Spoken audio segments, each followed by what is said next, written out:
¿Qué tal? Buenas noches. Voy a hablar como ya vieron el título de la plática, pero primero déjenme hablar un poco acerca del Año Internacional de la Luz. Es una iniciativa de la UNESCO y tiene que ver prácticamente con la luz. Déjenme, les voy a hacer una pequeña presentación. Entonces, los antecedentes son que a partir de 2012 más o menos, la gente empezó a trabajar en denominar el 2015 el Año Internacional de la Luz. Lo interesante, la propuesta, mucha de la iniciativa fue de la doctora Ana María Cheto, que es una física muy connotada de la UNAM, y la propuesta ante la UNESCO y ante las Naciones Unidas fue presentada por México y fue secundada por 35 países más o menos. ¿Cuál es el objetivo? El Año Internacional es un proyecto multidisciplinario, educativo, multinacional, que agrupa más de 100 instituciones colaboradoras, muchas de ellas sociedades científicas, en más de 85 países. ¿Por qué el 2015 en particular? El 2015 se dan los aniversarios de varios de desarrollos en la ciencia de la luz, en la óptica. Se cumplen justo 1000 años de un libro, el libro de la óptica, escrito por un árabe, el señor Al-Hassen, está escrito para los occidentales, y pues son 1000 años. Realmente yo creo que es probablemente el primer tratado de óptica que yo sepa que existe. No sé si los griegos tuvieran alguno anterior. Luego, en 1815, hace 200 años, si las matemáticas no me fallan, el señor Fresnel establece la naturaleza ondulatoria de la luz y establece las reglas que nos permiten calcular cómo se propaga la luz, ¿sí? En 1865, también muy importante, el señor Maxwell establece que la luz realmente es un fenómeno electromagnético, y eso realmente fue también un gran hito en el desarrollo de la óptica, y no solo de la óptica, sino de la ciencia. Y en 1915, algo que no es tan directo con la luz, pero es interesante, Albert Einstein, hace 100 años, Albert Einstein formula la teoría de la relatividad general, en que la luz no es que juegue un papel preponderante, pero produce cosas interesantes. Nos dice que la geometría, la masa afecta la geometría del universo, y la luz nos puede servir para censar esa geometría, ¿no? Y en 1965, ya hace unos 50 años nada más, se descubre la radiación de fondo de microondas. Si alguien sabe la historia, esto es muy interesante. Los que la descubrieron tenían una antenota que detectaba microondas y veían una señal por ahí, y entonces lo primero que pensaron que era excremento de paloma en la antena, pero después que limpiaron muy bien el excremento de paloma, vieron que la señal seguía ahí y que se daba en todos lados en el universo, hacia todos lados. Y esa radiación de fondo nos permite ver los primeros segundos de la creación del universo, ¿no? Entonces, por eso es muy importante. También en el 65 se hace el perfeccionamiento de las fibras ópticas como medio de transmisión de información. El premio Nobel de hace unos años a un señor Kao es por ese invento, ¿sí? Entonces, ¿por qué la luz? Pues la luz es muy interesante, pues es la luz es lo que nos permite ver, y entonces está en la base de muchas cuestiones, sobre todo en cuestiones científicas revolucionarias. Las dos grandes revoluciones científicas del siglo XX, que ya pasó, yo sigo pensando que es el siglo XX, pero realmente no, están basadas en experimentos que tenían que ver con la luz. Por un lado, la mecánica cuántica, con la radiación del cuerpo negro, y por otro lado, la relatividad especial, con el experimento de Michelson and Morley. ¿Por qué también? Pues actualmente hay muchas tecnologías basadas en la luz que realmente han tenido una incidencia fundamental en la calidad de vida que tenemos ahora. Hay muchos efectos, hay muchos fenómenos. Aquí están algunas cosas en salud. Mucha gente ha sido operada con láser, tanto en los ojos como en otras partes del cuerpo. Las telecomunicaciones están basadas fuertemente en luz. Las telecomunicaciones son a lo mejor uno de los negocios más florecientes en el mundo, y pues la economía de alguna manera está relacionada, el medio ambiente con la generación de energía solar, que es interesante, y en general cuestiones de la sociedad, ¿no? El Año Internacional pues nos permitirá dar a conocer esta potencial y ya realmente esta realidad de la importancia de la luz en nuestra vida, ¿sí? Tanto salud, tecnológica, científica e incluso artística, ¿sí? La idea del Año Internacional realmente es hacer actividades de difusión. También es un muy buen pretexto para que difundamos entre el público en general las cuestiones científicas. Creo que el país, México en particular, todavía hay una gran carencia de difusión científica y necesitamos que la gente entienda más la ciencia y la tecnología en general para poder tener un país más sano y más justo. Les decía, hay más de 100 colaboradores, muchas de estas son sociedades científicas, la Optical Society of America, ahí está el escudo de la UNAM por ahí, se coló. Están estas todas, la IUPAP, que es la International Union of Physics Associations, creo. ¿Qué más hay? Pues la sociedad, mucho la sociedad europea, de European Physical Society, la Sociedad Europea de Física, y etcétera, ¿no? Entonces, pues también ejemplos de la luz, es la cuestión de la iluminación. Una de las cosas que es muy interesante y que está en boga estos días es la famosa ley del cielo, se han oído hablar. La gente, aquí cerca está el Observatorio Astronómico Nacional y necesitan cielos claros para poder observar, ¿no? Entonces, se ha hecho una legislación en el municipio y creo que en el estado sobre las condiciones de la iluminación que podemos tener en las calles, en las casas, y de hecho se van a hacer algunas cosas. Esta ley no solo es aquí, también creo que en las Canarias me mencionaban, pero se van a hacer varios esfuerzos para hacerla más generalizarla en el mundo. Y bueno, ahí está lo que les decía. Y entonces, pues, muchas de las ideas están aquí. Si quieren ver todas las actividades a nivel nacional, esta es la página donde se está coordinando las actividades en el país y la misma, digamos, luz 2015.icc.mx en Ensenada. Esa no la puse, se me olvidó. Y entonces, ahora sí, déjenme entrar en detalle. Entonces, la plática se llama Del ojo al cerebro, ilusiones ópticas.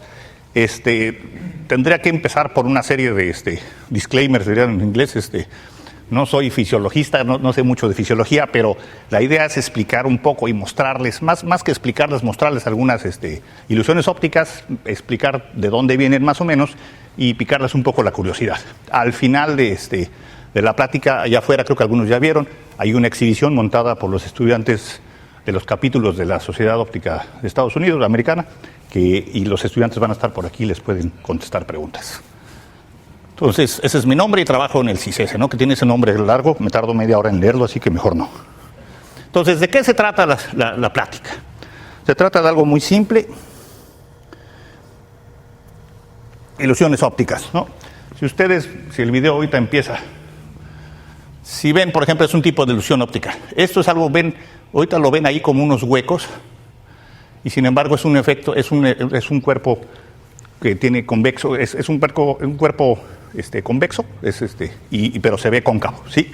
Y entonces, ¿por qué sucede eso? Pues porque el ojo y el cerebro nos hacen ver esas cosas. Entonces, ¿qué son las ilusiones? Pues vemos cosas que no están ahí, ¿no? Y o no son como las vemos realmente las cosas. Un poco como el dicho, es como que hacen como que la Virgen les habla, ¿verdad? Pero bueno.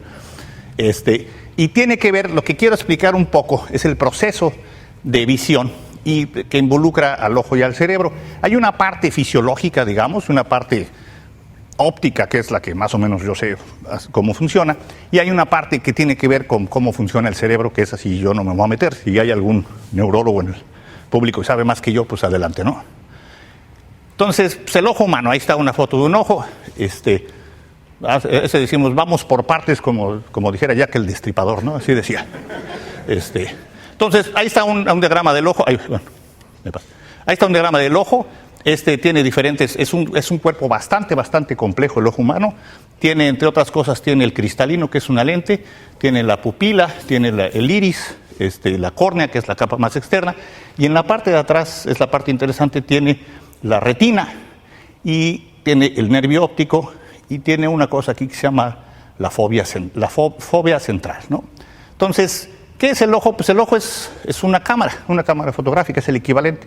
Una cámara fotográfica tiene un lente, tiene tiene otras cosas que el ojo no tiene, y tiene una película. Para la gente que de menos de 20 años, había una cosa que se llamaba película fotográfica, ¿no? Ahora ustedes dirían que es un CCD, ¿verdad? Yo creo que la gran mayoría no sabe que es un CCD, pero saben que eso tienen las cámaras, ¿no? Entonces, ¿qué partes son en el ojo? Pues la lente que hace la imagen es el cristalino. Y el cristalino, por ejemplo, tiene unos músculos que hacen que se estire y que pueda cambiar la distancia focal de la lente. El que hace las veces del receptor es la retina. La retina es una capa delgada que está en el fondo del ojo, y la retina pues tiene toda esta composición complicada de células, pero en la parte más profunda tiene dos tipos de células fotorreceptoras. Son las células que realmente convierten el estímulo luminoso en estímulo eléctrico, porque el cerebro funciona en base a impulsos eléctricos. Ahí están los famosos, están los famosos conos y bastones, ¿verdad? Los conos y bastones son células que tienen los fotorreceptores.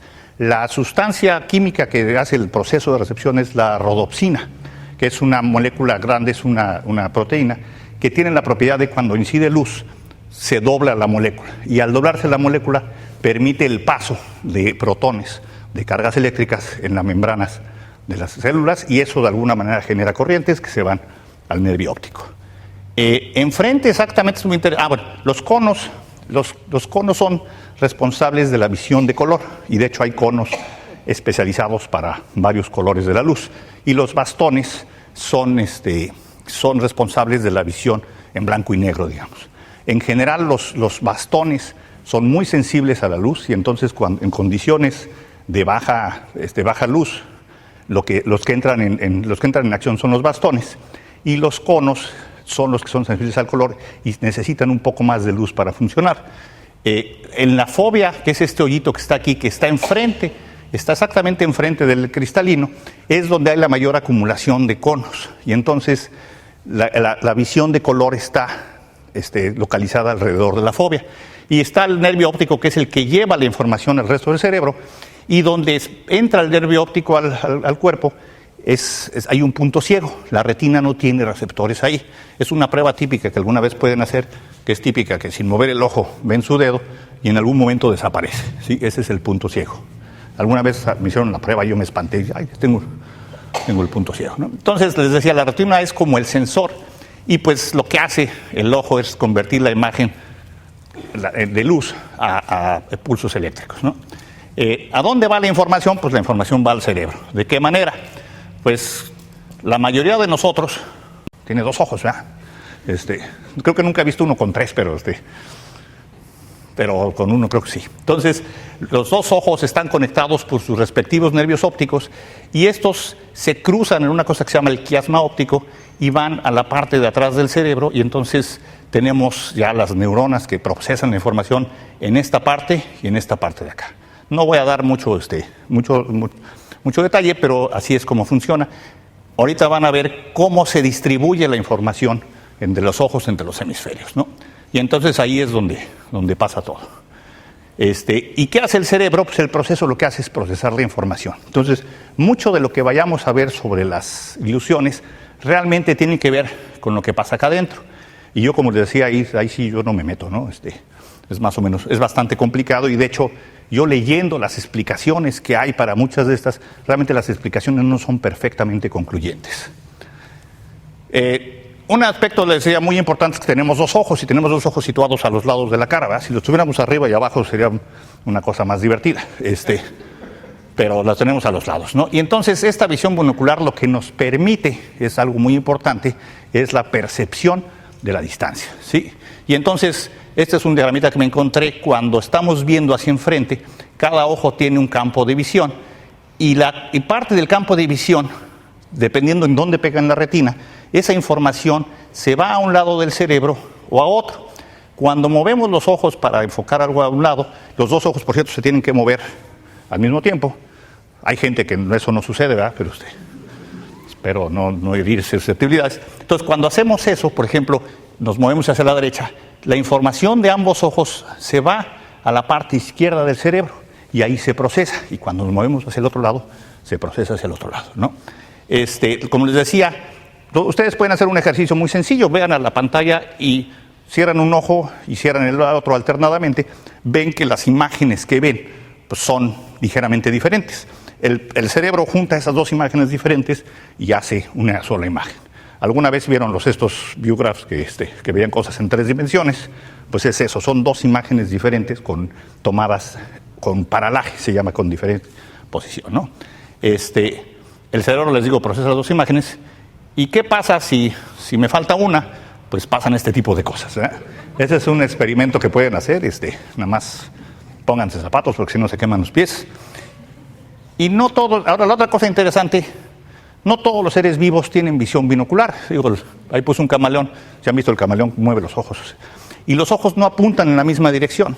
Entonces yo no sé qué cosa tenga el camaleón, si tiene esquizofrenia, una cosa así, porque ve dos mundos diferentes de cada lado. No sé cómo lo procese, nadie le ha preguntado a los camaleones cómo funciona, ¿verdad?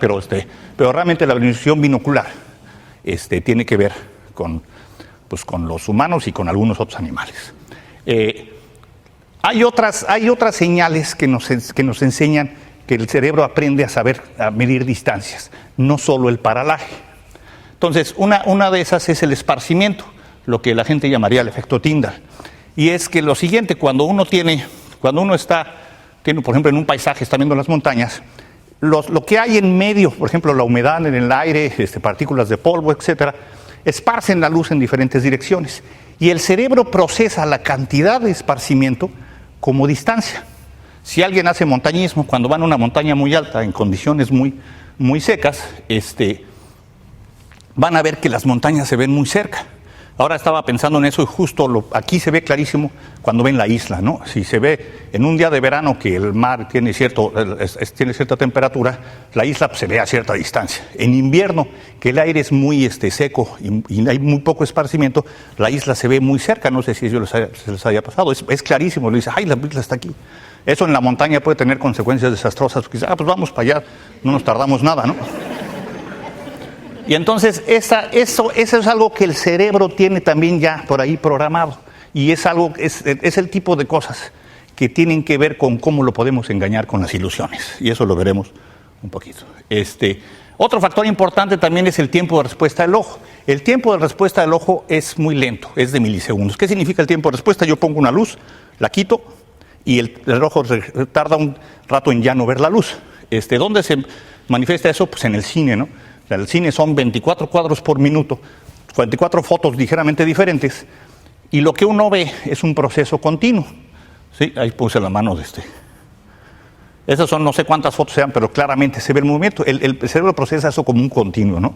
Y 24 cuadros son suficientes. Si el ojo tuviera una respuesta más corta, pues, más rápida, tendríamos así como estroboscopio, yo creo. Entonces también eso influye en las ilusiones. Y otra cosa más que es interesante es el cerebro está entrenado para reconocer patrones. Yo ahí puse una foto de una reunión científica y yo por ahí aparezco, ¿no? Entonces, uno está entrenado, digo, a lo mejor ustedes ni me conocen, así que no, o quisieran no verme, entonces no. Pero uno está entrenado, el ojo y el cerebro están entrenados para encontrarse rápidamente, yo ahí estoy, ¿no? Para encontrarse rápidamente. A pesar de que me toquen 3 píxeles, ¿no?, de la foto. Realmente eso lo hace rapidísimamente. Durante muchos años la gente estuvo entrenando computadoras y sistemas ópticos para hacer eso. Hace unos 15 años yo creo que eso todavía tomaba mucho tiempo. Ahora, como las computadoras son muy rápidas, ya a lo mejor ya son más rápidas que yo, pero realmente es un proceso muy complejo y el ojo está entrenado. Hay una consecuencia muy divertida de esto, es que todo el mundo ve. Bueno, cuando ven nubes, ven en forma de borreguito o ven a la Virgen en el metro, cosas de esas. Eso es porque el cerebro está programado para buscar patrones en las imágenes, ¿no? Entonces es algo también que aparece. Y entonces, bueno, ya hablando de las ilusiones ópticas, entonces les decía, el ojo, y más que el ojo, el cerebro, les voy a mostrar unos ejemplos en cuando realmente es el ojo, cuando son condiciones físicas, pero realmente es el cerebro y el proceso de percepción el que nos engaña con ciertas cosas. Hay una clasificación de varios tipos que me encontré por ahí, son de movimiento, de luminancia y contraste. Primero hay que saber qué es luminancia, pero suena importante. Y luego el de color y ilusiones geométricas, de perspectiva. Y vamos a ver ejemplos de algunas, ¿no? Entonces, esta es una primera. Si se fijan, ahorita tienen que agarrar fuerza el video. Si ven las rayas de hasta afuera, ahorita no se ve muy bien, pero afuera hay una demostración. Las rayas son negras, pero al estar girando, las de arriba con un poco de imaginación se ven medio verdes, ¿no? Aquí no se nota muy bien, pero lo van a ver allá afuera. El color de estas cosas lo vemos diferente por diferentes velocidades en que se están moviendo las rayas. Y ese es un proceso porque los conos que procesan los diferentes colores tienen diferentes tiempos de respuesta. Entonces, unos están siguiendo el movimiento y otros no, y entonces nos afecta el color, que es lo que vemos. Esta no me salió muy bien, ¿verdad? Pero esperemos que la siguiente sí. Esta es muy divertida, si se ve bien. No se ve. Sí se ve. Si ven los puntitos, si se fijan en un punto, los puntos de alrededor cambian de color, se ven negros. Y sí se ve, creo que necesito beber algo para que no se... Y esta también, si desenfocan un poquito, ven que los patrones se mueven. Ese sí se ve, ¿verdad? Que se mueven. Nada más muévanse ustedes un poquito y van a ver que el patrón del círculo se mueve con respecto a esto, ¿sí? Y es por el contraste entre las zonas claras y oscuras. Yo estaba leyendo sobre Si ustedes se fijan en esta intersección, resulta que la resolución del ojo es tal que estamos viendo una zona que tiene el blanco, pero tiene cachitos de negro. Tiene 4 cachitos de negro. Y si nos fijamos aquí, nada más tiene 2 cachitos de negro. Entonces, por eso vemos como si fuera negro. Estas creo que también se van a ver mejor. Creo que todo se va a ver mejor allá afuera, así que mejor vámonos afuera, ¿no? Pero bueno. Entonces, estas son por contraste y por luminancia. Y vemos efectos de movimiento cuando no los hay. ¿Sí? Alguien sugería sustancias psicotrópicas antes de entrar, pero no, yo no lo recomiendo. Otra, esta es muy bonita, si se fijan, vean el punto verde en la nariz de la foto, véanlo por unos 15 segundos y luego fijen su vista acá y pestañeen. 15 segundos, no, 3 segundos no, ¿eh?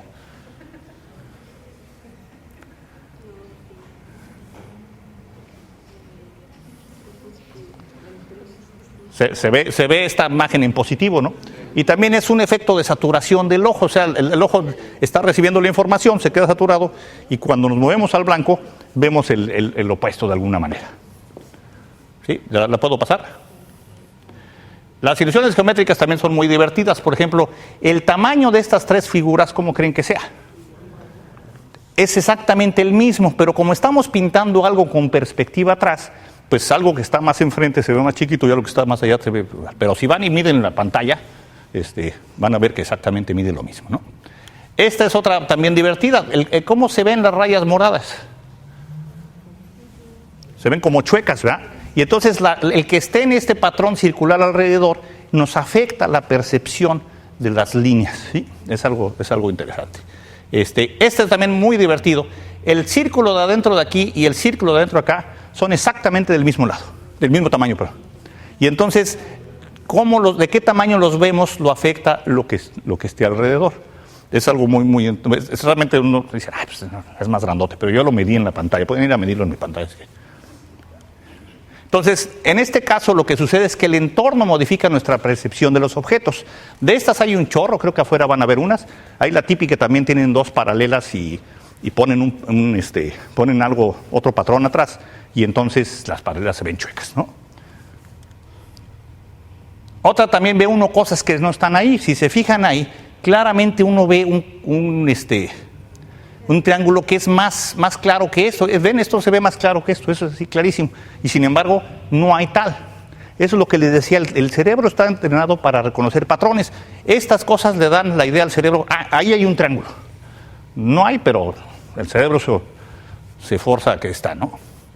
Y luego otra también de percepción es si se fijan, esta es una mesa dibujada en perspectiva. Es un objeto de 3 dimensiones dibujado en 2. Y ahorita va a cambiar a otra mesa. Esperemos de otra forma. ¿Sí? Bueno, ahorita. Bueno, mientras les platico una anécdota acerca de esa mesa, por cierto. La gente, no sé si ustedes sepan de André Breton. André Breton era un escritor francés impulsor del surrealismo. Y entonces Breton creo que lo inventó Diego Rivera México, y estuvo un tiempo viviendo en México. Y entonces la mesa no cambió, ¿verdad? Es que se debía cambiar. Pero bueno, entonces Breton quería hacer una mesa. Entonces le habló un carpintero mexicano, le hizo un dibujito como este, y le dijo, pues hazme mi mesa, ¿no? Tiempo después regresó el carpintero con una mesa con 2 patas más grandes que las otras. Y entonces le dijo Breton, oye, pues ¿qué pasó aquí? Dice, no, pues usted la dibujó así. Esas están más chiquitas, ¿no? Y entonces Breton dijo, no, es que México es un país surrealista, ¿verdad? Otro tipo de ilusiones que también realmente tendría uno que incluir aquí son los espejismos, son muy bonitos. Yo siempre he dicho que a todos los alumnos de la maestría deberían ser capaces de explicar un espejismo, ¿no? Este es el desierto de Namibia. Ustedes les puedo garantizar que ahí no hay agua y sin embargo vemos como si hubiera un charquito en el que se reflejan esos árboles, ¿sí? ¿Por qué vemos eso? Es muy interesante y además vemos la imagen. Lo que sucede es que en un lugar como en un desierto, el suelo está a mucho mayor temperatura que arriba y si no me creen, váyanse a la Laguna Salada y si sobreviven o si no se les funde el termómetro, van a ver que la temperatura en el suelo en un día caliente puede tener 60, 70 grados fácilmente. Arriba nada más hacen 45, ¿no? Pero Y entonces lo que sucede, una de las cosas que a uno le enseñan también desde la primaria es que la luz se propaga en línea recta. Bueno, este es un caso en que la luz no se propaga en línea recta. ¿Por qué? Porque existe un gradiente de temperaturas. El aire está más caliente acá y más frío acá. Y entonces ese gradiente de temperaturas hace que una propiedad, la velocidad de propagación de la luz, cambie con la altura.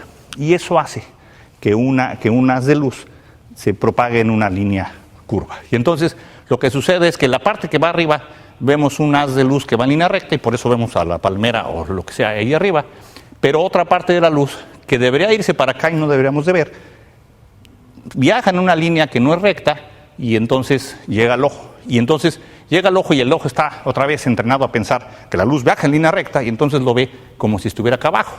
Y nosotros interpretamos un árbol allá abajo como la imagen del árbol que está arriba. Y entonces por eso vemos como agüita y por eso vemos las reflexiones, ¿no? Esto es en un lugar muy caliente. Hay una muy divertida, muy bonita, en los lugares fríos. Esta es preciosa. Esta me la acabo de encontrar. Es un barco y fíjense, se ve el barco de cabeza. Este es el efecto inverso. En un lugar muy frío, el suelo está muy frío y el aire que está pegado al suelo está más frío. Y entonces la luz, en vez de hacer así, la luz hace una comba al revés. Y entonces vemos cosas que normalmente no veríamos, como este caso. En el caso de estos espejismos le llaman Fata Morgana, ¿sí? Se dan en los lugares fríos. Y una más. Y esta es muy interesante. Si ustedes se fijan, aquí hay la silueta de una mujer, la silueta de otra mujer. Y si ustedes desenfocan un poquito los ojos, entrecierran los ojos, pues ven una calavera. Digo, la calavera casi se ve, pero cuando entrecierran los ojos es cuando ven claramente. Y esto tiene que ver con lo que yo digo que es una selección de las frecuencias espaciales, ¿no?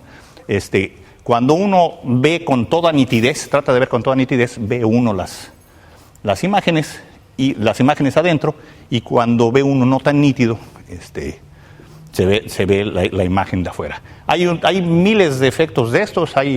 Estaba este señor Arcimboldo en los años 1500 que hacía gente con vegetales, y entonces uno ve vegetales y cuando entrecierra los ojos ve realmente una persona, ¿no? También están los impresionistas. Voy a haber puesto un impresionista. Los impresionistas, los cuadros de Manet y esos, cuando uno entrecierra los ojos ve más nítido. Ahí es al revés, se ven unas plastas y ve más nítido, ¿no? Hay quien dice que Manet o Monet, uno de los dos, tenía una enfermedad, creo que degeneración macular progresiva o algo así, que hacía que no viera bien, por eso pintaba así, ¿no? Y entonces, también una que les recomiendo en la casa de Salvador Dalí en Gerona, en España, hay un chorro de efectos de estos tridimensionales, muy bonitos. A Dalí le gustaba mucho hacer este tipo de cosas también. Y entonces, bueno, esta no es una ilusión óptica propiamente, pero quisiera acabar con esto, pues sí es un dibujo de Escher que juega con la perspectiva, ¿no? Y pues eso es todo. No tengan preguntas.